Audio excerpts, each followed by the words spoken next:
Alors, bienvenue à tous dans cette fameuse réunion, un pep talk. Ça va être le premier d'une longue série parce que vous le savez déjà, pour tous ceux qui me connaissent depuis longtemps, j'ai une longue association avec Cynthia quand c'est le temps de parler de trucs qui est un petit peu plus complexes en finance. Moi, je m'y connais beaucoup dans le basic, dans le day-to-day, dans économiser, faire plus avec moins. C'est vraiment ça ma spécialité. Sauf que quand on se met à parler de taux directeur qui montent, d'inflation, là, vous me perdez un peu comme le commun des mortels. Puis, je pense que c'est peut-être un peu normal de se perdre un peu dans tout ça. Puis là, la semaine dernière, en fait, c'était genre jeudi passé que je t'ai contacté, Cynthia. À peu près exactement 7 jours, je pense. Oui, exactement 7 jours. Je t'ai contacté en disant, là, genre, le taux directeur est rendu à 5 puis là, je commençais à lire un peu partout que là, les hypothèques avaient bondi. Puis moi, honnêtement, présentement, je suis dans une situation où je suis à loyer. Et je vous dirais, je vais être à loyer à partir du 1er août. Mais sinon, je suis chez mes parents, donc ça ne me coûte pas cher l'hypothèque. Fait que là, je me demandais, qu'est-ce que ça l'entraîne, tout ça? Qu'est-ce que ça l'apporte comme problématique qu'il y ait encore une hausse du taux directeur? Et je comprends, comme tout le monde, que ça fait que ça coûte plus cher. Sauf que là, on s'attend à quoi? Là? Qu'est-ce que ça implique? Là? Où est-ce qu'on s'en va avec tout ça? Puis j'ai envoyé un message à Cynthia. Puis j'ai dit là, il faudrait vraiment qu'on aille un petit pep talk sur le sujet. Puis on va inclure Véro aussi pour avoir une autre perspective. Parce qu'il faut dire que Véro, elle a été propriétaire de maison, elle est propriétaire de bloc, elle a beaucoup de choses. Donc, je trouvais que ça permettait d'avoir une autre vision aussi externe de ce que moi, je connais. Donc, bienvenue Cynthia, bienvenue Véro. Merci de participer à mon petit pep talk on the road. Donc, ça fait toujours plaisir de participer sur tes grands projets. Fait que, mettons, là, Cynthia, commençons comme ça. Là, pourquoi ça a encore augmenté cette histoire-là de taux directeur? En fait, c'est que ce qu'il faut comprendre avant tout, là, c'est que les hausses de taux directeur, là, puis là, je ne suis pas économiste, OK? Mais le principe d'augmenter le taux directeur, c'est vraiment une politique monétaire qui a comme objectif de ralentir l'inflation. Donc, je sais que souvent, on se dit, bien là, l'inflation est tellement élevée, pourquoi est-ce qu'en plus, pourquoi qu'en plus, il augmente le taux directeur, ça coûte encore plus cher? Oui, mais l'objectif d'augmenter le taux directeur, c'est de contrôler l'inflation. Donc, tant que l'inflation n'est pas sous contrôle, on va augmenter le taux directeur. Ça fait partie des politiques monétaires qui ont été mises en place depuis des années. C'est juste que ça faisait longtemps qu'on n'avait pas vécu ça, de un. Et de deux, ce qu'il faut savoir aussi, c'est qu'on partait d'un taux qui était très bas depuis très longtemps. Puis cette hausse de taux-là, on s'attendait à l'avoir avant que la pandémie frappe. Okay. On était déjà rendu, puis même ceux qui ont renouvelé leurs hypothèques au printemps 2019, là, eux avaient renouvelé à 3, 3,5. Là, on était déjà un petit peu plus élevé parce qu'on envisageait une hausse de taux parce que les taux étaient très bas. On était rendu, la pandémie a frappé. Puis, les personnes impliquées dans ces décisions-là ont décidé de ne pas augmenter le taux pour la raison évidente de tout le monde avait peur. Il fallait encourager la dépense pour ne pas semer un peu la panique. Tu sais. Donc, on a maintenu des taux bas pendant très longtemps. Et ce qui fait en sorte que pour plusieurs personnes, il y a beaucoup de gens qui ont acheté une maison dans un contexte, peut-être même qui ont renouvelé leur hypothèque avec 2 termes de suite avec des taux très bas. Et là, tout à coup, on renouvelle. Notre taux a doublé, triplé presque. Et donc, ça fait le saut. Donc, je pense que l'impact de la hausse des taux est vraiment amplifié par le fait que ça faisait longtemps qu'on avait des taux très bas. Ça faisait longtemps qu'ils étaient bas et ils étaient très bas. Donc, la hausse qu'on a faite en aussi peu de temps pour aller augmenter d'autant le taux, bien là, ça fait comme un espèce de choc dans notre budget là, quand on voit ça. Mais c'est ça. Puis là, moi, je veux dire, il y a des gens qui m'écrivent, puis il y a des gens qui m'en parlent. J'ai vraiment le signe de pièce d'imprimé dans le front. En minute, il y a une question d'argent, tout le monde m'en parle en pensant que je suis vraiment économiste. Puis, j'adore m'informer, puis ça arrive souvent que je t'appelle puis que je te dis là. C'est ça. Oui, c'est ça. Là, ou je les réfère directement à toi. Je dis là, allez poser la question à quelqu'un qui est spécialisé là-dedans.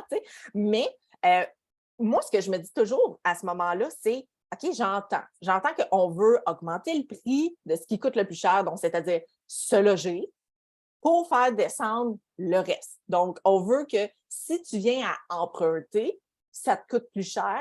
Donc, normalement, tu vas réduire ton rythme de vie. Donc, il va y avoir un ralentissement économique. Ta capacité d'achat va être moins grande. C'est ça qu'il faut que je comprenne. Oui, Mais je pousse oui, le principe de base est là, je pousse une petite affaire plus loin. Ce qu'il ne faut pas oublier, c'est que les taux d'emprunt s'appliquent aussi aux entreprises. Oui, c'est ça. Fait que là, tu as refait la facture. C'est pas juste, c'est pas juste une telle aventure, ton hypothèque qui augmente, ça me coûte plus cher. L'entreprise qui a des emprunts a aussi des taux souvent quasiment tout le temps variables. Les taux augmentent. Alors là, on se met à contrôler un peu mieux bien, au niveau de la dépense, où est-ce qu'on investit, est-ce qu'on agrandit, est-ce qu'on stocke. Des fois, ça a un impact sur le taux de chômage, ces choses-là, parce que on doit prendre des décisions pour nos employés, où est-ce qu'on coupe, où est-ce que, ça fait que les entreprises ralentissent aussi leurs dépenses. Puis la raison pour laquelle j'apporte ce volet-là, c'est que des grandes entreprises ont un gros impact aussi sur le niveau de dépenses dans une économie. Là. Oui, donc, il y a le monsieur, madame, tout le monde et il y a les entreprises. Puis à travers ça, exactement, on se dit, ben si ça coûte plus cher, les gens vont attendre un peu. Et pas juste ça, c'est que si nos paiements, ou est-ce qu'on ne va pas nécessairement plus avoir d'hypothèque, mais si notre paiement qu'on est obligé de faire va augmenter par défaut, on va peut-être dépenser un peu moins sur les autres choses de la vie et donc aller stopper un petit peu, ralentir la demande pour que les prix puissent arrêter d'augmenter aussi rapidement.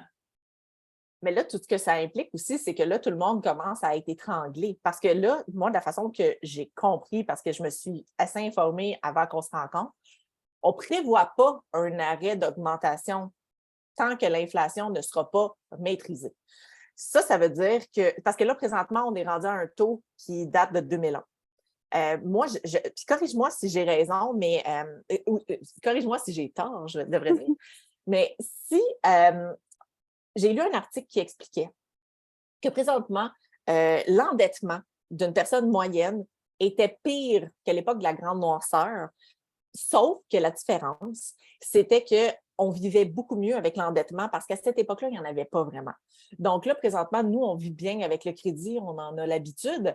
Et il ajoutait dans cet article-là que la grosse différence entre nous et les gens de cette époque-là qui se garochaient carrément par les fenêtres là, parce qu'ils étaient endettés, ils n'y arrivaient plus, c'est les téléphones. On est capable de s'occuper. Donc, on s'occupe l'esprit puis on est capable de mieux vivre par rapport à ça. Est-ce que tu es d'accord avec ce que j'ai lu? Parce que je trouvais ça assez intense de lire ça. Oui, je pense que, ben écoute, je pense qu'il y a plusieurs éléments qui sont incorporés dans ces analyses-là. Puis je pense que en grande partie, ces études-là, c'est quasiment plus le côté sociologique. Tu sais, comme en termes de société, comment on vit avec le crédit, comment est-ce qu'on communique ensemble, comment est-ce qu'on reste en contact avec les gens, comment est-ce qu'on occupe notre temps à ces choses-là. Tu sais, je pense que oui, le niveau d'endettement, c'est évident, il a augmenté, mais tu sais, par défaut, si on a tous les mêmes véhicules d'emprunt, exemple, j'ai une carte de crédit, j'ai mon hypothèque, j'ai mon prêt auto, je peux avoir rien acheté de plus, mais depuis 2 ans, toutes ces mêmes choses-là, les taux ont augmenté, mes paiements ont augmenté, donc par défaut, mon ratio d'endettement a augmenté, même si je n'ai rien acheté de plus. Donc, c'est sûr, c'est normal, ces études-là. Je ne dis pas que ce n'est pas pertinent, c'est pertinent, mais je veux dire, c'est ça, le taux augmente, les paiements augmentent par définition, le ratio d'endettement a augmenté parce que les salaires n'ont pas suivi, c'est normal. Je ne connais pas grand monde, si vous les connaissez, j'aimerais savoir où est-ce qu'ils travaillent, mais je ne connais pas grand monde qui ont des augmentations salariales annuelles constantes de 10 à 12 T'sais, non, c'est ça. Donc, à cause de ça, juste le taux directeur, quand le taux directeur va rebaisser, le ratio d'endettement va rebaisser, ce n'est pas tant parce que les gens ont emprunté plus, c'est juste que le même montant leur coûte plus cher et donc prend plus de place dans le budget. Puis, je reviens, c'est sûr que tu me dis, moi, ce que je pense de ce que tu dis, mais tu dis bien les affaires. Pour faire changement. Voilà, mais c'est correct, je prends des notes, je suis habituée. Une chose que tu as dit, il dit comme quoi on ne s'attend pas à ce que ça arrête d'augmenter. Oui, puis non. On ne s'attend pas à ce que ça rebaisse demain matin.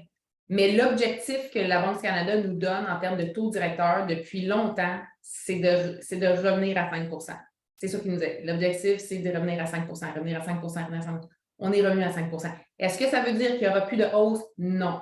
Par contre, on ne s'attend pas à ce que ça continue d'augmenter.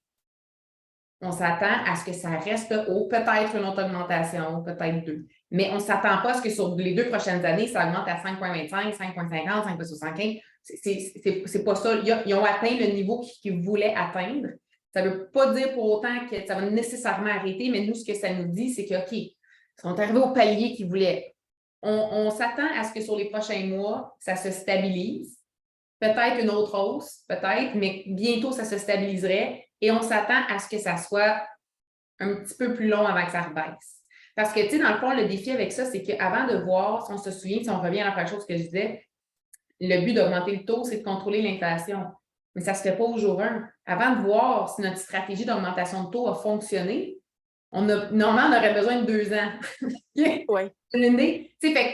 Ils peuvent pas mettre en place une politique comme ça et décider dans 3 mois, ça va bien, on leur baisse. Parce que qu'est-ce qui va arriver? Le jour qu'ils vont rebaisser, si on rebaissé trop vite, puis même là, mettons, je vous disais maintenant, moi, je pense que à la prochaine décision, là, dans 2 mois, là, je pense qu'ils vont leur baisser. Je vous garantis que tout le monde ici va dire « Ah, on va peut-être aller en vacances l'an prochain. » Ça va annuler tout le travail qu'on a fait par rapport au taux. Donc, avant qu'ils rebaissent le taux directeur, il va falloir qu'ils soient certains que vraiment l'inflation est sous contrôle parce que dès qu'ils vont commencer à le baisser, ce qui risque d'arriver, c'est que les gens vont dire « OK, ça va baisser bientôt et on va voir plus loin et on va repartir dans notre roulement de dépenses. » Donc, c'est plutôt qu'on s'attend à ce que les taux soient élevés encore un petit bout. Quand je dis un petit bout, sûrement un bon 6 mois, 1 an.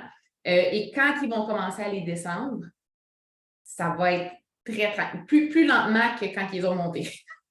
1,25, ils vont attendre. Ils vont attendre, ils vont attendre, ils vont attendre. 1,25, ils vont attendre, ils vont attendre, ils vont attendre. Par contre, je peux renchérir là-dessus, c'est que là, on parle du taux directeur. Le taux directeur a un effet direct sur nos taux variables. Hypothèque variable, marge de crédit personnel, les prêts aux entreprises, il y a certains prêts auto aussi qui sont variables, tout ce qui est variable. Taux directeur augmente, votre paiement augmente ou votre taux augmente, le taux directeur descend, votre taux descend. Mais les taux fixes, par exemple, surtout si on parle en termes d'hypothèque, les taux fixes bougent avant le taux directeur. OK? Puis la raison pour laquelle je le précise, c'est que puis quand je dis on, OK, mettons, j'aurais plutôt dire quand les grandes banques et les spécialistes, c'est toutes ces belles personnes qui sont payées des millions de dollars par année pour faire ces analyses-là, pour décider, tu sais, chez RBC, Banque nationale des Jardins, c'est quoi notre taux hypothécaire le mois prochain? Une équipe qui est derrière ça. Quand ils vont prévoir que le taux directeur va bientôt commencer à baisser, les institutions financières, moi, ce que je pense, c'est qu'ils vont tomber en mode marketing. Ils vont commencer à offrir un peu plus bas. Ils vont être à l'aise d'offrir un petit peu plus bas parce qu'ils savent que ça va commencer à baisser bientôt dans le but d'aller chercher des nouvelles hypothèques. Parce que, mettons, au printemps, c'est la saison hypothécaire, c'est toujours là qu'il y a des promotions, un rabais. On s'attend à ce que les taux fixes sur les hypothèques commencent à baisser quand on prévoit une baisse du taux directeur. Fait que ça va réagir avant. Ça ne veut pas dire qu'il va être nécessairement pas une grosse affaire, mais on n'aura pas besoin d'attendre aussi longtemps pour voir des baisses dans les taux fixes à long terme, du 3, 4, 5 ans sur une hypothèque.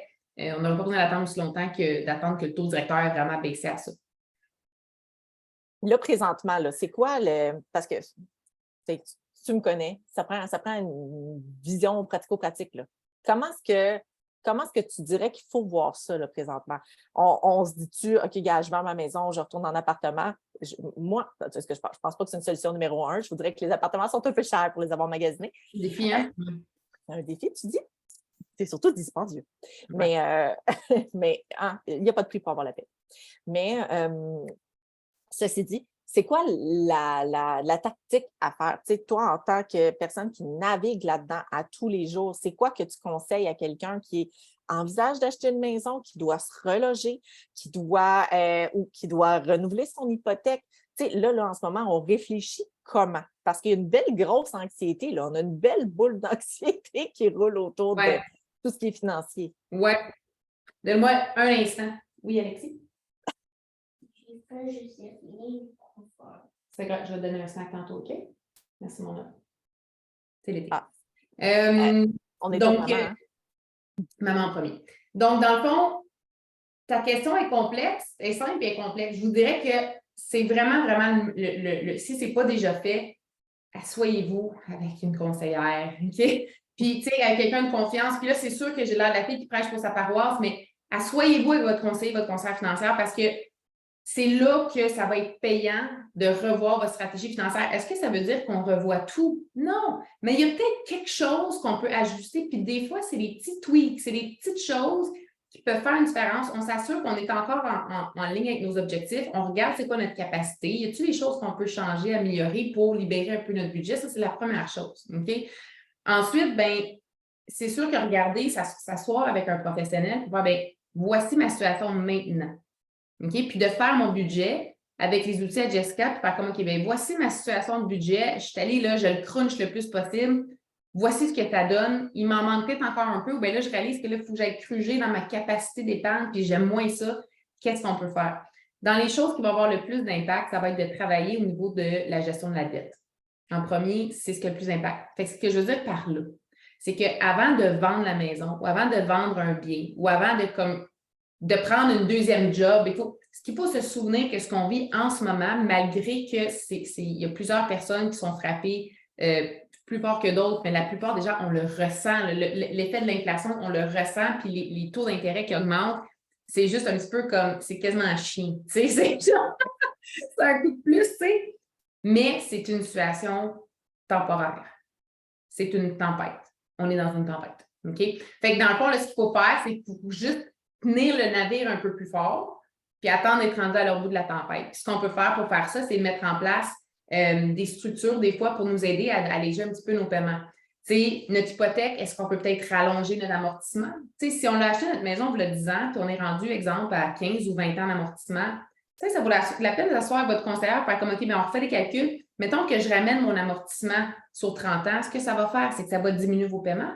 On vient d'aller chercher la liquidité. Votre amortissement, là, c'est pas coulé dans le béton, là. L'amortissement, c'est juste, on détermine c'est quoi vos paiements pour pendant votre prochain terme. À la fin de votre terme, si vous décidez, bien, OK, là, je suis rendue, il me reste 28 ans, la situation a changé, les taux ont baissé, mes prêts ont baissé. Maintenant, bien, je dégage un 300, 400 $ de plus par mois qui vient de se libérer. On réaugmente les paiements, puis on vient de passer de 28 à 14 ans d'amortissement. Tu sais, on peut jouer de cette façon-là.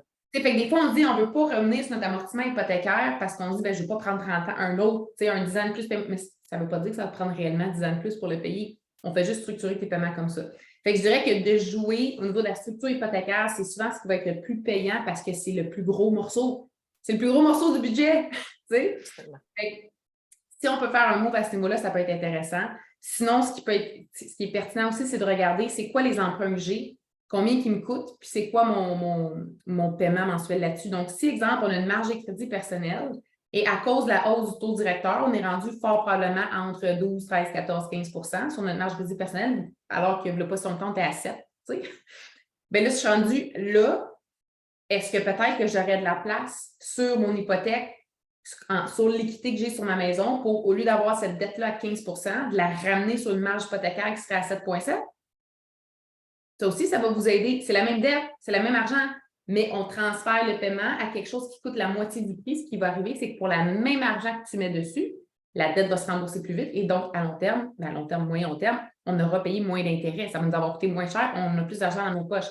Même chose si on emprunte au niveau d'une carte de crédit. Le concept, c'est toujours de prendre le plus faible coût d'emprunt et de ramener vos emprunts qui ont des taux d'intérêt plus élevés vers ce taux d'emprunt-là le plus bas. Puis le plus faible taux d'emprunt va toujours être des produits hypothécaires. Toujours. Même s'ils sont plus élevés en ce moment, ils sont plus élevés, mais sont quand même moins chers que ta marge personnelle et ton prêt personnel, par exemple. C'est le taux le moins cher. Fait que de faire juste ce travail-là, de voir est-ce que je peux utiliser ma maison pour aller rapatrier peut-être d'autres dettes, parce que ce que ça fait, c'est que d'un, on diminue le coût d'emprunt, mais aussi on diminue tes paiements. Parce que là, on est capable, comme je disais tantôt, de travailler avec un amortissement de 30 ans. Un prêt personnel, là, ça se fait sur 5 ans. Il faut demander une exception spéciale à la banque pour peut-être sur 10 ans, puis d'habitude, ils vont augmenter votre taux d'intérêt s'ils font ça. C'est très difficile, non, c'est 5 ans ou moins. Mais là, dans le contexte actuel, l'idée, ce n'est pas de faire des gros paiements. J'ai juste besoin de respirer temporairement. Pendant les 2-3 prochaines années, j'ai besoin de... En attendant que mon salaire augmente puis que les taux baissent, tu sais. Fait que ça, c'est une solution qu'on peut faire qui, premièrement, même si les taux directeurs n'étaient pas aussi élevés, c'est quand même une stratégie qui est super payante. On le faisait déjà avant. Mais là, c'est une stratégie qui est encore plus payante et encore plus pertinente pour plus de gens. C'est ce que je fais beaucoup, beaucoup ces temps-ci, c'est travailler la structure hypothécaire pour clairer des dettes, diminuer les paiements mensuels. Puis là, ce qu'on vient de faire, c'est qu'on s'en vient libérer du budget. Et avec ce budget-là, on remplit notre fonds d'urgence. Là, on remplit le fonds d'urgence parce qu'au prochain pépin, on ne veut pas retomber dans la dette et on s'assure qu'on a un coussin pour pallier à la prochaine année, 2 ans, 3 ans, où est-ce que ça va peut-être être un petit peu plus difficile. Après ça, quand les taux d'intérêt vont rebaisser, la situation se restabilise, on pourra réinjecter le budget qu'on a libéré, pas de problème. Ça, on va pouvoir le réinjecter dans notre épargne, on va pouvoir le réinjecter pour réaccélérer le remboursement de notre hypothèque. On va toujours avoir plein d'options. Mais l'idée, c'est de s'acheter du temps. Fait qu'il ne faut pas avoir peur de jouer avec notre hypothèque. C'est souvent l'élément qui est le plus payant. La personne qui n'a pas d'hypothèque, elle, c'est quoi ses options? Bien, le principe de consolider ses dettes au plus faible taux est quand même pertinent. C'est juste qu'on n'a pas l'option de la marge hypothécaire. Des fois, puis là, je le mentionne parce que des fois, c'est possible, mais si on a un parent qui a une marge hypothécaire, par exemple, ce qu'on peut faire avec des marges, ou qui a une hypothèque, mais qui pourrait avoir une marge hypothécaire, mettons, quelqu'un dans notre famille, c'est que souvent, si on a une bonne structure de marge hypothécaire, puis ça, si vous allez voir, mettons, les clients qui viennent voir pour ça, des fois, je le fais, je rencontre les parents, je les aide à mettre en place la structure hypothécaire qu'on veut, puis on crée un segment hypothécaire qui est isolé, puis la personne, bien, t'empruntes à tes parents, personne n'aime ça, OK? Mais tes parents aussi l'ont emprunté, tu n'as pas sorti leur liquidité, ton taux d'intérêt est plus bas, puis tu rembourses. Puis on est capable d'isoler la dette des parents de la dette de la personne. Des fois, ça peut être une option, puis je voudrais que ces temps-ci, on en voit quand même, puis souvent, mais les parents sont ouverts à aider. C'est juste que des fois, on n'aime pas ça de demander. C'est ça. Ça peut être ça. Sinon, c'est sûr que quand on regarde l'ensemble de notre structure financière, des fois, c'est de revoir aussi, pendant cette période-là, est-ce qu'on peut faire des stratégies? Si vous avez des enfants, pour aller augmenter les allocations familiales. C'est sûr qu'on va dire, ben là, je n'ai pas beaucoup de liquidité, je vais sûrement prendre du REER, peut-être. Peut-être que faire une stratégie REER, ça peut être payant, peut-être pas tout de suite, mais en fin d'année, on va commencer à le prévoir pour que l'an prochain, tes allocations familiales augmentent. Ce que ça va faire, c'est que pendant ton année, tu auras plus de revenus mensuels. Tu en auras plus dans tes poches, puis tu n'auras pas sacrifié ton épargne. Fait que peut-être ce que tu mettais en CELI, peut-être que là, à la place, on va le mettre en REER. On va sortir le même argent de ton budget, mais on va le mettre là où est-ce que tu vas aller chercher un retour d'impôt, puis on va aller augmenter tes allocations. Fait que, tu sais, des fois, c'est d'utiliser les morceaux qui sont déjà en place, mais de les rediriger pour que ça soit optimal selon l'objectif que vous avez. Fait que si en ce moment, l'objectif, c'est d'augmenter la liquidité disponible, ben, des fois, c'est de rediriger vers les bons véhicules de placement. Si c'est diminuer le coût d'emprunt, des fois, c'est décider c'est quelle dette que je paye en premier. Je maximise les paiements sur celle-là, puis je paye juste le minimum sur celle-là, puis après, on redirige sur celle-là. Fait que je vous dirais que souvent, c'est de travailler avec, on peut pas créer de l'argent. Votre stratégie financière, à la base, elle est construite basée sur vos revenus. On travaille toujours avec vos revenus, là, mais c'est tout le reste qu'on peut peut-être aller jouer pour s'accorder à ça, pour voir comment on pourrait peut-être, juste pour que le même argent qui sort soit plus rentable en bout de ligne. Exactement. J'ai ici Vicky qui pose la question, selon tes recommandations pour les fonds d'urgence, est-ce que tu parles de 1, 3, 6 mois, salaire net ou salaire fixe? Je dirais que quand on parle en termes de mois, mettons de mois de fonds d'urgence, regardez plutôt en termes de dépenses et non en termes de... Oups, attends une minute, je pense que je t'ai désactivé ton son. Tu m'as muté! J'essayais de désactiver un autre son, puis ça l'a bougé. Et comme non, je l'aime pas ta réponse, je te lis. Non, c'est ça. Donc, ce que je dis, c'est que quand on prévoit un fonds d'urgence, OK, puis vous avez peut-être le premier élément, non, le deuxième, on va peut-être être déçu. Mais bon, fonds d'urgence, premièrement, on suit sur la dépense et non sur le revenu. OK, donc on va dire, bien, on va prévoir, mettons, les dépenses des 3 prochains mois, des 6 prochains mois. OK? Réalistiquement. Si vous me dites, ben, dans le fond, l'hypothèque 3 mois, j'arrive plus que l'hypothèque payée. OK? Ouais. Donc, je vous dirais qu'idéalement, ça serait un 6 mois de fonds d'urgence. Okay. Ceci étant dit, mais ça peut être plus, puis ça peut être moins. Et là, vous allez être déçus de ma réponse parce que ça dépend. Ça dépend. Ça dépend. Pour une, ça peut peut-être être 3 mois, pour l'autre, ça peut peut-être être 6, puis pour l'autre, ça ne sera même pas nécessaire. Ça dépend de plusieurs éléments. Ce qu'on veut, c'est avoir accès à de la liquidité si on en a besoin. Est-ce que ça a besoin d'être de l'argent comptant dans mon compte de banque? Non. Non. Parce qu'on veut avoir accès à la liquidité, on veut avoir de l'épargne. Est-ce que ça a besoin de dormir dans un compte? Non, il faut juste que tu y aies accès si tu en as besoin. Mais l'objectif de ton fonds d'urgence, c'est que tu risques de ne pas en avoir de besoin pendant un bout, puis bon, si jamais tu en as besoin, là, tu vas le chercher. Fait que là, le défi en ce moment, puis c'est ce que je travaille beaucoup avec mes clients actuellement, c'est qu'on veut se garder de la liquidité dans nos comptes parce qu'on a une crainte. On se dit, ben là, moi, mes placements dans les 2 dernières années, ça ne va pas bien. Puis là, qu'est-ce qui va arriver? Je vais avoir besoin de liquidité, on le garde dans notre compte. Mais ce qu'il faut se dire, c'est que l'argent qui reste dans votre compte bancaire représente un certain risque, même s'il n'est pas investi et qu'il n'est pas placé. Il y a un risque. Le risque, c'est que vous allez perdre à cause de l'inflation. Puis c'est un risque certain. Si vous gardez 100 $ dans votre compte de banque pendant un an, je vous garantis que vous avez perdu à peu près, en ce moment, 7 à 9 de pouvoir d'achat à cause de l'inflation. OK? Ça ne veut pas dire, là, je suis en train de dire zéro liquidité dans nos comptes, mais ce que je veux dire, c'est qu'il faut trouver l'équilibre dans tout ça. On s'en garde pour nos besoins courants qu'on va vraiment utiliser, mais sinon, on essaie d'utiliser notre liquidité pour au moins générer quelque chose qui va nous aider à combattre l'inflation. Fait que soit un taux d'épargne, on va aller. Moi, je suis une conseillère indépendante, donc je travaille avec toutes les institutions financières, tous les assureurs. Je suis capable d'aller voir tout ce qui existe. Je vais aller mettre, j'ai des produits en particulier que j'aime utiliser pour la liquidité court terme, faible risque, qu'au moins je vais aller chercher un 4,5-5 % de rendement en attendant que j'en ai de besoin. J'aime bien mieux faire ça que de le mettre à 0 $ dans un compte. Si vous en avez de besoin, il est quand même là, il est quand même disponible, il n'est pas à risque, il n'est pas investi pour quelque chose qui est court terme. Mais si c'est de l'argent qu'on veut juste avoir de disponible, qu'on n'a pas de projet nécessairement à court terme, on le laisse aller, mais si on en a besoin, on veut y avoir accès, bien là, il y a d'autres options aussi qu'on peut faire. On peut rester dans il y a des placements pour tout profil d'investisseur, il y a des différents types d'investissements. Puis plus loin que ça, votre argent liquide pourrait aussi servir, peut-être en attendant d'en avoir de besoin, à écraser votre dette hypothécaire à 7 %. Si on structure, puis je parle, pour ceux qui me suivent, les salles, je parle beaucoup de structure hypothécaire, puis tu sais, comment c'est important quand vous mettez en place une hypothèque, quand vous renouvelez votre hypothèque, c'est tellement pas le taux qui va faire la plus grosse différence sur votre hypothèque. Là, on ne se rend pas compte de tous les frais connexes, puis toutes les limitations parce que c'est un contrat, tu sais.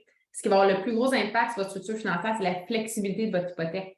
Vous avez une structure qui vous permet, quand vous avez une liquidité qui est là en attendant qui ne vous rapporte rien à votre compte de banque, en attendant, je vais mettre sur mon hypothèque. Je m'en vais réduire ma dette hypothécaire, je baisse mon taux d'intérêt, puis quand j'ai besoin de mon argent, je vais le ressortir. Zéro risque. Il n'est pas dans un placement, mais il garantit de te sauver ton 5, 6, 7 % de taux d'intérêt pendant que tu n'en as pas de besoin. Fait qu'au moins, en attendant d'en avoir de besoin et pendant que les taux hypothécaires sont élevés, ton argent travaille pour toi.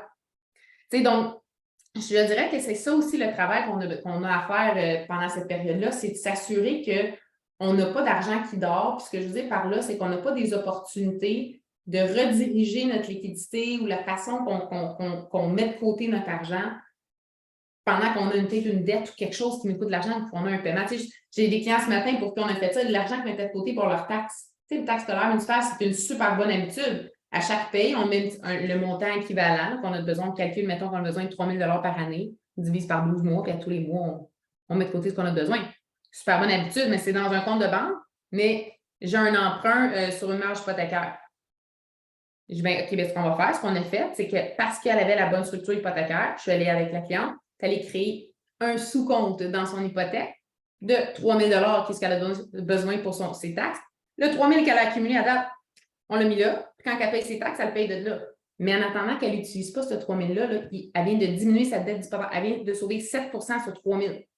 Ah oui, ça paraît, là.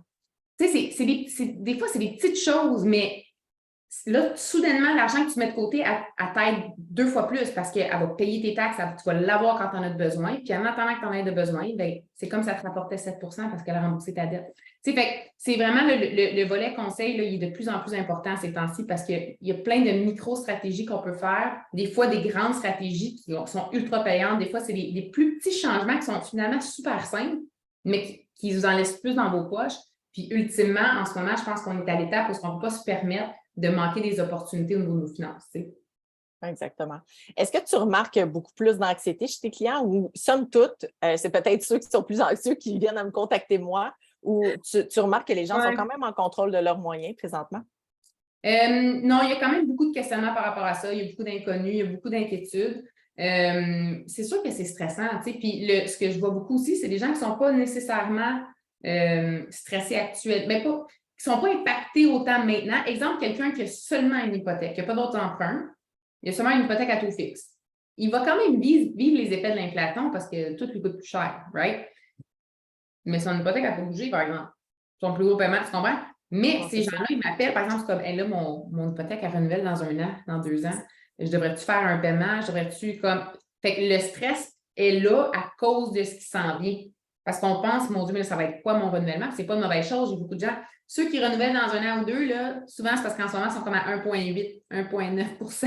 Fait que je les comprends, ils sont comme, qu'est-ce qui va arriver à mon hypothèque, puis c'est correct, mais ça, c'est le genre de client qui, selon la situation, si le paiement il est un peu serré en ce moment, ça va être des excellents candidats pour allonger l'amortissement.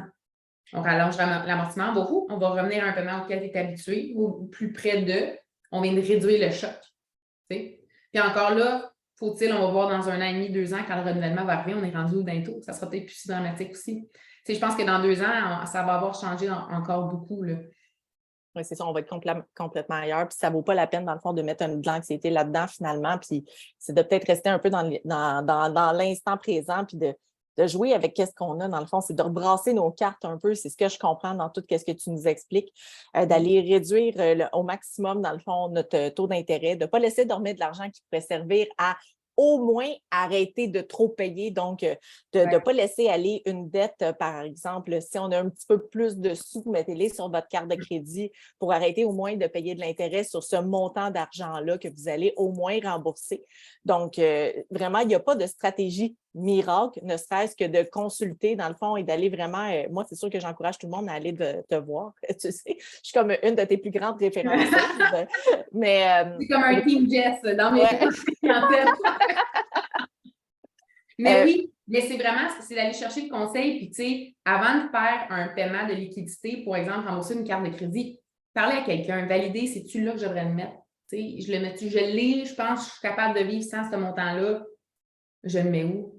T'sais, ou de s'assurer que, tu sais, des fois, là, dans notre CELI, on a fait des cotisations pendant des années à notre institution financière. Puis notre institution financière, elle ne nous appelle jamais. Il n'y a jamais personne qui nous a dit que notre CELI n'est même pas investi. Il est en épargne, puis il fait 1% depuis 4 ans. Tu sais, ça, peut-être qu'on ben là, on en prend une partie pour payer ta carte de crédit, ou est-ce qu'au moins, on l'investit parce que là, les marchés sont bas, on va prendre cet argent-là pendant que les marchés sont bas, tu n'en as pas de besoin, on l'injecte, puis on va attendre la croissance des marchés.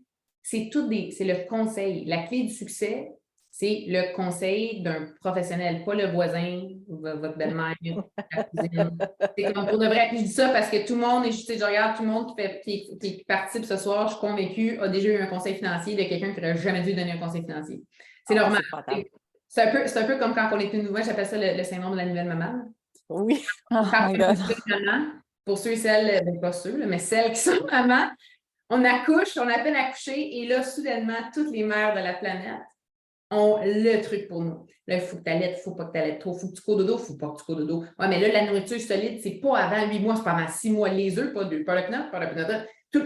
Tout, sur tout, et c'est tout ultra contradictoire. Et tous sont convaincus du conseil qu'ils vous donnent. C'est la même chose pour vos finances. C'est pas parce que quelqu'un a un compte de banque qui est capable de vous conseiller sur vos finances. C'est pas parce que quelqu'un a un bébé qui a la bonne réponse pour votre enfant. C'est le même principe. Vous connaissez votre bébé. Vous et votre conseillère vont connaître votre structure puis votre stratégie financière. C'est le même principe. Ben écoute, c'est super pertinent. Puis on s'était dit avant de commencer qu'on voulait vraiment s'assurer de rappeler ça assez rapidement parce qu'on savait que c'est l'été, les gens ont plein de choses à faire, puis on voulait vraiment donner un maximum de conseils en peu de temps. J'avais envie de demander à Véro si elle avait des questions particulières, parce que c'est dans le fond une des premières fois, Véro, que tu participes à nos petits pep talks de sujets financiers. Puis moi, je voulais avoir un peu ta perspective sur tout ça au niveau de... Parce que Véro, il faut que je la mette en situation, Cynthia, tu ne la connais pas encore beaucoup, mais... Véro, je trouve qu'elle a une analyse très calme des choses, de dire, je pense que l'anxiété à telle place, je trouve que on est trop dans le futur. Ou bref, je ne sais pas comment est-ce que tu viens de voir la conversation qu'on vient d'avoir, mais je voulais t'entendre avant qu'on ferme la conversation si tu avais quelque chose à rajouter, mais ça se peut que non. Mais c'est sûr que le volet stratégie financière, comme que Cynthia vient de l'expliquer, je ne pourrais jamais faire aussi bien qu'elle. Dans le sens, c'était très rassurant, c'était bien expliqué, c'était super clair. T'sais, la seule chose que peut-être, puis je me demande, Cynthia, si c'est quelque chose que tu valides aussi avec tes clients, mais c'est de dire, est-ce que tu regardes aussi le profil un peu psychologique de la personne? Est-ce que tu t'attardes à c'est quoi tes valeurs? Puis est-ce qu'il y a un espace? Puis je pense, moi, je pose cette question-là, puis je ne dis pas que ça devrait juste se faire avec son conseiller financier. Je pense que ça devrait se faire dans son couple, de soi-même, en introspection, de se dire, dans le fond, là, l'espèce de super méga maison avec une super méga hypothèque, là, c'est-tu vraiment ça que je veux? De se permettre de tout renégocier, de se permettre de dire, c'est quoi dans le fond mes valeurs ou c'est quoi le besoin qu'il y a derrière ce désir-là? pourquoi je veux ça, mais dans le fond, comment je pourrais aussi atteindre ce sentiment-là ou cette énergie-là, whatever, ce que c'est, mon désir, tout en étant capable de faire face à l'inflation puis de ne pas me rajouter encore plus de stress. Est-ce qu'il y a des... Finalement, si mon envie, c'est d'avoir du fun avec mes amis, avec leurs enfants, puis qu'on fasse quelque chose tout le monde ensemble, un get-together, c'est pas obligé d'être une semaine dans un tout inclus. Je peux-tu faire ça autrement? Fait que c'est un peu ça, moi, plus aussi, que je me dis que je trouve que c'est important que ce soit abordé dans un contexte comme qu'on vit présentement, puis de se les poser, ces questions-là, même si on a peur de certaines réponses qu'on pourrait retrouver. Parce que des fois, c'est très confrontant. Puis, tu sais, non, je comprends que tu l'abordes, puis il y a plein de différents éléments dans ce que tu dis. Premièrement, ce qu'il faut se souvenir que je fais une parenthèse, mais j'ai un stagiaire avec qui je travaille depuis longtemps, mais que son stage a officiellement commencé cette semaine. Puis là, tu es assez à mes rencontres avec moi, puis fait que c'est toutes des choses dont je pense que j'ai parlé ce matin. Tu sais, fait que, fait que je te confirme que tes propos sont vraiment adéquats. Mais je vous dirais que 80% du travail d'un bon conseiller financier, c'est de comprendre exactement ce que Véronique vient de dire. Bon. Moi, pour bien faire mon travail, il faut que je comprenne c'est qui Véronique. C'est qui Véronique? C'est quoi ses objectifs? Où est-ce que tu vas être dans 1 an, dans 3 ans, dans 5 ans, dans 10 ans? C'est quoi tes priorités? Qu'est-ce qui te fait peur? Qu'est-ce qui te motive le plus? Qu'est-ce que tu es prête à sacrifier? Qu'est-ce que tu n'es pas prête à sacrifier? Puis ces réponses-là vont être différentes d'une personne à l'autre. Puis c'est pour cette raison-là que quand on fait une stratégie financière globale, là, c'est jamais pareil. Il n'y en a pas 2 pareils parce qu'il n'y a pas 2 personnes ou 2 familles, 2 couples ou une entreprise. Tu sais, comme personne n'est pareil. Chacun a ses objectifs. Chacun a sa tolérance au risque. Tu sais, notre profil d'investisseur, oui, on en parle souvent pour déterminer dans quel type de placement vont être investis, mais notre profil financier en tant que personne va déterminer est-ce que je suis à l'aise avec la dette, je ne suis pas à l'aise. Est-ce que je suis à l'aise avec un taux variable ou je préfère un taux fixe? C'est tout notre profil financier qui a un impact sur les différentes décisions financières qu'on va prendre. Puis, tu sais, ce qu'il faut se souvenir, c'est que quand on travaille sur une stratégie financière globale, on travaille avec les deux, un peu le yin et le yang des finances, là, qui sont les mathématiques et l'émotion. Ça, j'en parle souvent aussi parce que mathématiquement parlant, souvent, on va faire des calculs, on est capable de dire, bien, tu veux les chiffres, la chose la plus économique à faire, ça serait de faire ça, ça, ça, on rallonge son amortissement, on rembourse ça, on coupe ici, puis ça marche, mathématiquement. Mais si cette décision-là fait en sorte que le soir, tu ne dors pas bien, parce que là, j'ai rallongé mon amortissement, puis moi je pensais payer mon hypothèque dans 2 ans, puis je pense juste à ça depuis 10 ans, puis là, je te suis le bord, puis le soir, tu te couches, puis tu n'es pas bien parce que la stratégie qu'on a mis en place, ça ne respecte pas tes priorités. Qu'on a mis comme plein d'argent dans des voyages, mais toi, dans le fond, ta priorité, là, c'est l'hypothèque que tu veux rembourser parce que je ne dis pas que mathématiquement, c'est-tu la meilleure solution? Sûrement pas. Mais émotivement, il faut le considérer. Parce que, tu sais, notre stratégie financière, on vit avec, on vit dedans. Tu sais, fait que c'est vraiment de trouver l'équilibre entre les deux. Puis oui, je pense qu'en tant que personne, il faut se poser des questions. C'est quoi mes priorités? Puis aussi, c'est quoi le coût de renonciation à ma décision financière? Donc, exemple, je veux m'acheter une maison. Tu me posais la question tantôt, Jessica, comment qu'on avec ça, des gens, mettons, qui veulent l'acheter. Je vais acheter une maison, je vais voir la banque. Ma banque me préapprouve pour un montant astronomique. Je vous remercie, monsieur le banquier.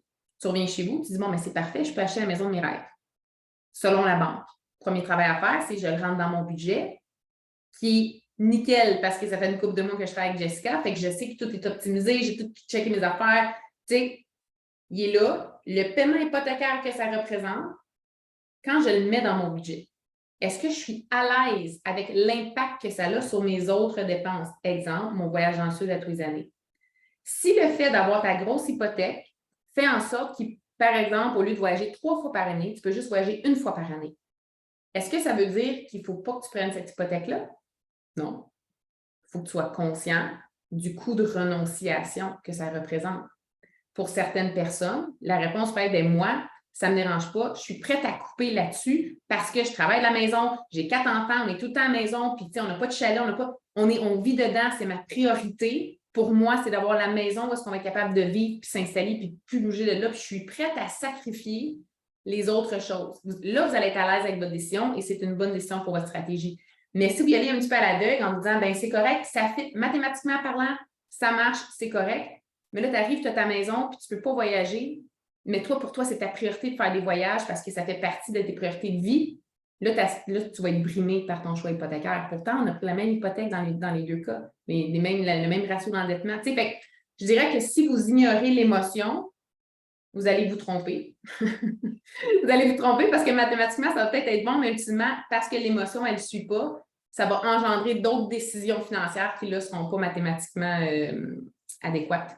Donc, vraiment, considérer les deux, considérer votre coût de renonciation, de définir vos objectifs, les définir dans le temps, puis de respecter, faire le travail sur votre budget, puis de le respecter de façon réaliste. T'sais, faites le travail sur votre budget, calculez réellement combien ça va vous coûter pour faire les choses que vous voulez faire, calculez réalistiquement c'est quoi le coût de renonciation, qu'est-ce qu'on doit couper pour qu'on arrive, puis à partir de là, ben, on respecte le budget qu'on s'est donné, puis on prend des décisions financières en conséquence. T'sais. Mais puis c'est pour ça aussi que c'est encore une fois, c'est tellement important de s'asseoir avec un professionnel parce que nous, notre rôle, ça va être de vous sortir les verres du nez. Une première rencontre avec un client, là, c'est une bonne heure et demie, là, 2 heures. Là. C'est pas long de te demander ton salaire, ton adresse, ton numéro de téléphone. Là. Oui, puis dans certains cas, ça doit même peut-être s'échelonner, dans le sens que la personne, après avoir eu ces questions-là, elle te donne une réponse et après ça, peut-être, elle va y réfléchir à nouveau pour être comme, ben tu sais quoi, finalement, genre, je suis pas si sûre, ou on en parle à votre chum blonde. C'est ça. On aime faire les rencontres quand il y a des chums blondes, mettons, quand c'est des structures qu'on a, on aime que les deux soient là parce que souvent, c'est qu'on va vous poser les questions que vous n'aviez pas pensé vous poser. Ah oui, bien, on n'a pas pensé à ça. Ben oui, ça, qu'est-ce qu'on veut qu'il arrive? C'est ça qui arrive. OK, maintenant, calculer, mettons qu'on est invalide, on a-tu assez d'argent? Toi, ton collectif, c'est quoi? Moi, ce collectif, c'est quoi? Tu es assez, tu peux. Tu sais, comme, c'est toutes des questions. Fait que nous, notre rôle, c'est vraiment de vous aider à définir vos objectifs, définir vos priorités, puis définir quel coût de renonciation vous êtes à l'aise d'absorber parce qu'on va vous aider à les calculer. On va vous aider avec les maths. T'sais. Fait que c'est vraiment l'idée de faire l'échange et la conversation, c'est souvent ce qui va amener les gens à prendre des meilleures décisions. Puis ultimement, tu as raison, Véronique, souvent à la fin de la rencontre, le client va partir avec quelques devoirs. Bon, mais on a parlé, voici ce qu'on a besoin. Tu m'as parlé de tes objectifs, on a fait ton analyse de besoin, voici ce qu'on a besoin de mettre en place. Maintenant, va travailler sur ton budget. Travaille sur ton budget puis reviens-moi. C'est quoi le budget que tu as disponible pour optimiser ta structure financière? On sait ce qu'on a besoin. Mais là, j'ai besoin de savoir combien tu peux investir dedans. Puis moi, après ça, je vais t'aider à prendre ton budget puis le distribuer aux bons endroits pour qu'on aille combler tous ces besoins-là que tu m'as énumérés. Fait que c'est sûr qu'il y a un travail qui doit être fait en introspection au niveau du budget, mais aussi au niveau de OK, ben c'est quoi une priorité? Qu'est-ce que je suis prête à sacrifier? Ou qu'est-ce que je suis prête à attendre peut-être un peu plus longtemps que prévu avant de mettre en place? C'est tellement pertinent tout ce qu'on dit parce que ça met en perspective beaucoup de choses. C'est finalement, là, c'est un travail sur soi aussi, puis c'est un travail mathématique, mais aussi psychologique qui est en arrière de ça. Fait, je vois encore le temps défiler. Est-ce qu'on avait autre chose? Est-ce que vous aviez des questions avant juste qu'on ferme le pep talk? On voulait viser un 30 minutes, on est rendu à 48. Encore une fois. Oui, mais s'il y a des gens qui ont des questions à nous poser dans les commentaires ou si vous voulez peut-être lever la main, on pourra vous démuter. Là. Moi, ça va me faire bien plaisir. Moi, une chose que je voulais aborder rapidement pendant que vous tapez vos questions dans le chat, là, ce qu'il faut penser quand on parle à l'inflation, puis ce qui est souvent oublié, c'est qu'il y a toujours eu de l'inflation. Là, elle est plus forte qu'avant. N'oubliez pas d'ajuster vos cotisations d'épargne. Indexer vos cotisations d'épargne. Si ça fait 8 ans que vous mettez 25 $ par paye dans votre REER, il est sûrement le temps qu'on augmente. OK? Fait que la stratégie, ce que je veux vous faire voir, c'est que si vous n'ajustez pas vos cotisations d'épargne pour au moins suivre l'inflation et ou vos augmentations de salaire à travers le temps, ce qui va arriver, c'est que vous allez nuire à votre stratégie financière parce que votre stratégie financière tient compte du coût de la vie qui augmente, puis l'inflation qui s'en vient, tout ça. Mais si vos cotisations n'ont pas suivi l'inflation, mais ça va comme ralentir l'atteinte de vos objectifs. C'est quelque chose que souvent, on oublie. On se dit, ben je mets mon argent, je rembourse mon RAP, je mets mon 50$ aux 2 semaines, rembourser mon RAP. Mais il faut mettre d'autres REER, il faut augmenter tes cotisations à travers le temps. Et ça, c'est un élément qui peut être un gros facteur pour vous aider à combattre l'inflation, ultimement. Parce que si, quand il y a de l'inflation, vous en mettez un petit peu plus parce qu'on a un budget qu'on a libéré en faisant le travail sur le budget, on se libère un peu, on en ajoute plus. Ce que vous venez de faire, c'est que vous venez contrer l'effet de l'inflation dans votre stratégie financière, dans votre stratégie d'investissement. Et ultimement, ça va vous permettre de croître votre valeur nette encore plus vite. Fait que c'était le petit point que je voulais aborder. Mais c'est vraiment super intéressant ce que tu dis parce qu'effectivement, je devrais prendre rendez-vous avec toi pour aller augmenter mes frais. Mais la plupart des gens, parce qu'on le met en place, puis on dit c'est fait, puis on l'oublie, tu sais, c'est correct. Puis tu sais, quand on a nos placements avec une institution financière, c'est plate, mais il n'y a personne qui va vous appeler pour vous dire hey, vous devriez peut-être augmenter vos. Il n'y a pas de suivi, fait qu'il faut quand nous, au moins, on y pense, ben c'est ça. Mettez-vous un to-do début de chaque année ou si vous avez des augmentations annuelles, mettons en avril ou en mai, peu importe, mettez-vous un to-do. Quand vous avez votre augmentation de salaire, automatiquement, vous devriez augmenter vos cotisations automatiques, même si c'est juste de 10 $. Il devrait augmenter. Fait que mettez-vous un petit reminder ou bien travaillez avec un conseiller qui va vous appeler, mais faites-le. C'est ultra payant. Vous ne vous rendez pas compte à quel point d'augmenter de juste 15, 20, 30, 50 $ là, par cotisation à long terme, l'impact que ça a, bien plus qu'un portefeuille de placement. C'est même pas le changement du portefeuille qui va avoir le plus d'impact, c'est combien tu injectes dedans. Excellent. J'ai Noémie qui demande si Véro pourrait se présenter. Parce qu'elle ne te connaît pas. Mais oui, pas de problème. Alors, Véronique Carignan, enchantée. C'est une très bonne question parce que c'est définitivement pas mon créneau ici en ce moment en lien avec stratégie financière. Mais moi, je suis vraiment plus dans les stratégies de développement personnel, de comment avoir aussi des stratégies en place pour se sentir bien malgré parfois le chaos qu'il peut y avoir autour de nous. Tout ce qui est en lien avec réduire l'anxiété, tout ce qui est en lien avec reconnecter avec nos valeurs, avec notre essence pour se sentir quand même aligné. Et en parallèle, je suis aussi impliquée dans plusieurs business. Dans le fond, je coach d'autres entrepreneurs, particulièrement les business en ligne. Donc, c'est aussi un des chapeaux que je porte, stratège marketing, et je travaille vraiment très étroitement avec Jessica depuis un an, un peu plus qu'un an. Et c'est ça, grosso modo, que je fais. Honnêtement, je pourrais prendre l'heure à vous dire ce que je fais tellement je fais beaucoup de choses en même temps. Et je suis définitivement une multipassionnée, multipotentielle. Mais ça ressemble les plateformes, là. T'es une vraie Jessica Laflamme. Absolument, exactement. Puis on a bien du fun ensemble, moi et Jess. Oui, exactement. Puis, dans le fond, pour répondre à Naomi et Jacob, je crois que vous êtes deux, là, de la façon que c'est écrit. En fait, je voulais avoir Véro sur le pep talk parce que j'aime la façon que Véro elle a de voir des situations. Puis, je trouve que ça l'a apporté justement une autre dimension à la discussion, d'aller ajouter un petit peu le côté émotif à ça. J'y aurais peut-être pas pensé d'emblée. Quoique si on ouvre le sujet, je suis vraiment capable d'élaborer moi aussi. Mais je trouvais que ça rajoutait une nouvelle dimension. Donc, c'est pour cette raison que j'ai invité Véronique à se joindre à nous dans ce pep talk-là. Si jamais vous avez des... Excuse, juste dire, pendant que les gens écrivent dans le chat, si jamais vous avez justement des questions un petit peu plus en lien avec « Ouais, mais c'est quoi ma valeur? Comment je fais pour la trouver? » ou « Ouais, mais comment je fais pour dormir mieux le soir? » Tu sais, n'importe quoi. En lien avec ça, le stress que vous pouvez vivre, si j'ai le temps d'y répondre ou de glisser un mot là-dessus, ça va vraiment me faire plaisir. Exactement. Puis on pourra au pire fermer le chat. J'essaye de me mettre une couleur normale dans le visage. Là. Je suis désolée, je flash tout ça. J'ai l'impression que je suis verte. Là. Vraiment, il faut que j'arrange mon setup. Mais bon, écoutez. Oui, c'est ça. On prendra le temps peut-être après là, de prendre le temps. Dans le fond, quand je vais arrêter l'enregistrement, puis on va vraiment étoffer tout ça. J'ai une autre question qui est si on a un fonds de pension, est-ce qu'on devrait aussi faire augmenter les REER? La question qui tue. Préparez-vous à la réponse que tout le monde a y entendre. Ça dépend. Ça dépend. Ta question est grande comme ça, puis elle est grande comme ça. Ça dépend. Je vais la dire, je vais t'y répondre d'une différente façon, de Marjolaine. C'est pas parce qu'on a un fonds de pension que notre REER n'est pas payant. OK? Ça dépend de plusieurs éléments. Parce que, tu sais, c'est quoi le fonds de pension? C'est quoi le fonds de pension? Quand est-ce que tu veux prendre ta retraite? Est-ce que tu vas arrêter à 65 ou tu vas peut-être arrêter avant? Tu veux peut-être faire une année sabbatique avant? Tu sais, prendre ça avant? As-tu des enfants? On a-tu des allocations familiales? On a-tu un conjoint que. Est-ce qu'eux ont un fonds de pension? Est-ce que, tu sais, parce qu'il y a plein de façons de structurer, puis cette question-là, en réalité, elle est vraiment complexe à répondre. Il faut absolument s'asseoir avec quelqu'un avant de choisir ou non de cotiser dans un REER.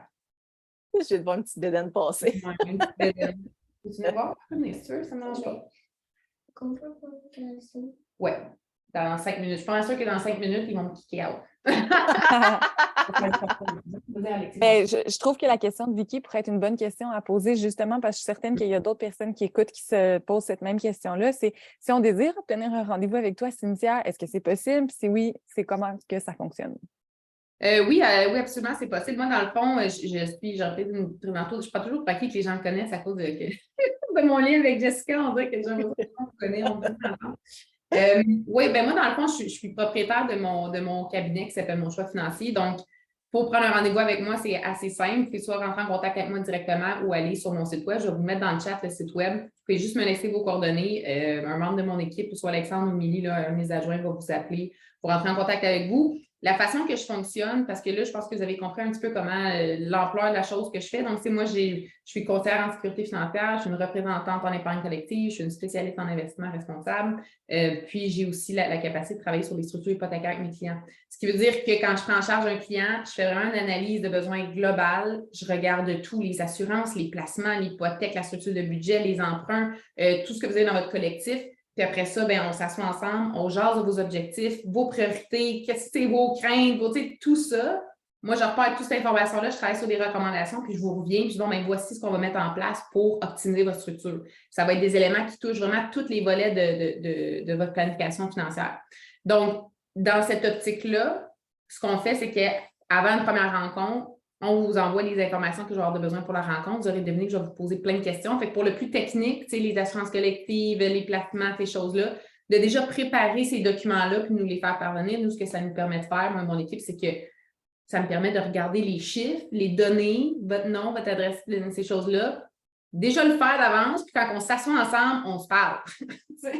Exactement. On se concentre sur la conversation. Donc, vraiment, en termes de processus, vous rentrez en contact avec nous, on vous indique ça va être quoi les informations qu'on va avoir de besoin. Une fois que vous avez eu la chance de rassembler ces informations-là, on se dit une première rencontre. Je vous dirais que 99,9% du temps, on fait ça en virtuel. Puis on prend le temps qu'on a besoin vraiment pour aller discuter des objectifs puis déterminer c'est quoi le meilleur angle d'attaque pour vous.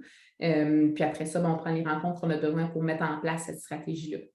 La prochaine question va sûrement sortir, c'est combien ça coûte. Il n'y a pas de. Il n'y a pas de frais de consultation, il n'y a pas de frais d'honoraires quand on passe ça ensemble, vous ne recevez pas une facture.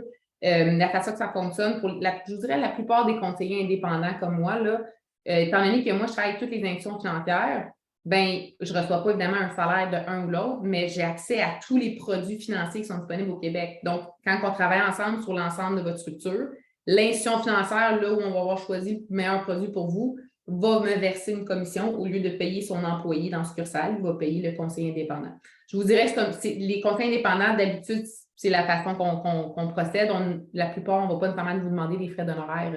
Il y a quelqu'un d'autre qui nous paye par la banque, puis le client n'a pas besoin de nous payer. Ce qui fait qu'ultimement, pour vous, puis là, honnêtement, il y a plusieurs excellents conseillers financiers, là, que ce soit des conseillers en sécurité financière, des représentants d'épargne collective, des planificateurs financiers. Il y en a plusieurs des très compétents. Trouvez quelqu'un avec qui vous êtes à l'aise, en qui vous avez confiance, puis qui va être capable d'avoir cette approche globale-là pour gérer l'ensemble de votre structure financière, mais faites-les. Rencontrez quelqu'un. Il y a plusieurs conseillers très compétents à la banque aussi. J'ai été une conseillère très compétente à la banque pendant presque 10 ans, mais les bons conseillers vont bouger. Vous avez déjà sûrement vécu, il y a une rotation, on ne parle jamais à la même personne, il n'y a personne de proactif, il y a personne qui nous appelle pour nous dire qu'on devrait indexer nos cotations. Il y a trop d'un gros roulement, faites-les. Prenez le temps d'organiser vos finances. Asseyez-vous avec un professionnel indépendant qui va avoir accès à la panoplie de produits pour être capable de vous servir vraiment avec les produits qui sont adéquats et qui fitent bien avec vous. Mais ultimement, ça ne vous coûtera pas plus cher. Même à la limite, souvent, ça va vous coûter moins cher. Comme les gens ne pouvaient pas de falloir que je paye un conseil financier, vous le payez. Vous n'avez pas besoin de le payer. Fait que tant qu'à y être, aller vers le conseil qui est plus approfondi et qui est plus complet, à prix égal, on va chercher ce qui est mieux. Exactement. Mais c'est vraiment super intéressant. Parce que je me fais la gardienne du temps pour une fois, mais je voulais vraiment pouvoir vous libérer tout le monde. Puis aussi, dans le fond, mes deux belles co-animatrices, vraiment, j'apprécie le moment qu'on a eu ensemble. Donc, oui, le monchoixfinancier.com. Véronique aussi, tu as plusieurs projets, donc je vous invite à aller suivre Véro sur sa page Facebook, Instagram. Il y a vraiment beaucoup de choses que Véro fait aussi de son propre côté. Donc, si on a des entrepreneurs dans la salle qui voudraient peut-être un accompagnement ou qui voudraient vraiment peut-être aller voir qu'est-ce que Véro offre, elle a ses propres services, elle aussi, que je ne pourrais pas énumérer parce qu'il y en a beaucoup. Présentement, nous, on part un workshop, dans le fond, pour comment monter un budget. Ça va se faire au début du mois d'août. Donc, c'est un nouveau. On va vous envoyer tous les liens par courriel parce que c'est dur de tout expliquer en si peu de temps. Mais ça comprend vraiment tous les outils pour monter votre budget. Donc, ça va être fort pratique si vous voulez après ça avoir une consultation avec Cynthia pour avoir déjà en main tous vos chiffres. Et je vous dirais que si vous ne les avez pas, habituellement, Cynthia vous renvoie vers moi. Donc, fait faire la job avec moi. On revient à l'étape numéro 1.